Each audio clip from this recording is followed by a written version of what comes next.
Joe Lombardo is laying out his plan for the state on issues ranging from education to housing to the state budget. In his address to the state address, the governor said for the state to succeed, it's critical to reach across party lines. It's no secret that in the coming months, we won't always see eye to eye on everything, and that's okay. What I do know, however, is that there will be absolutely no disagreement among us on two essential mandates: fulfilling the people's trust and giving them nothing less than our very best. Housing was one of the major issues Lombardo talked about. He placed blame on the federal government, saying its failure to release land is adding to the state's crisis, and also introduced the Nevada Attainable Housing Act. By streamlining permits, prioritizing the use of every buildable acre of land for Nevadans, not out-of-state investors looking to cash in.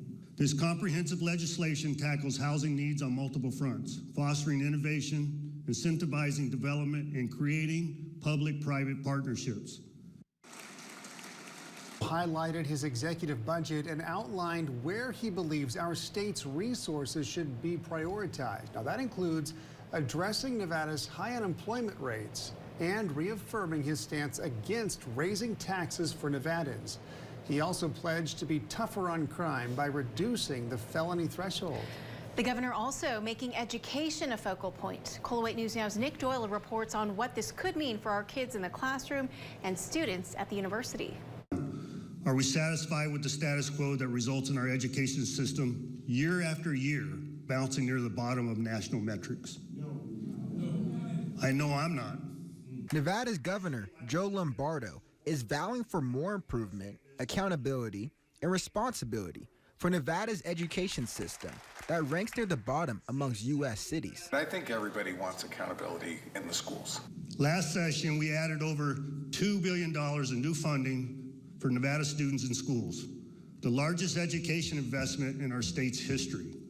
You know, if we're increasing taxes or we're providing more funding for K through 12 education, you want to see that, you know, that students are at grade level when it comes to reading, that they have proficiency in math. The governor applauds the legislature for passing two major bills that revises provisions relating to education funding and changes the composition of the Board of Trustees for school districts that enroll more than 75,000 students. We are raising the bar for our schools, our school districts, and school boards. He also spoke about school of choice. No child should be trapped in a failing school because of their zip code, or held down because of how much their parents or grandparents earn. On the other hand, the argument the other way is, well, when a student leaves a public school, they take the funding with them. President of UNR, Brian Sandoval, understands the challenges of making progress. And it's hard, and obviously everyone has their priorities, and, you know, different individuals want to spend money in different ways, fund different things. There's a fundamental difference between some of the Republicans and some of the Democrats. Moving on to higher education, UNR will receive $11 million annually to support cost of living adjustments for staff and campus resources. That funding, that extra $11 million a year, that's going to allow us to hire more faculty. It's going to allow us to provide more resources for our students. It's, you know, advising. It's going to help us with regard to that, healthcare, counseling. All that money will be available for us. You know, this is assuming the legislature approves it. Governor Lombardo is proud of the $12.7 million executive budget that will give public and charter school teachers a permanent raise.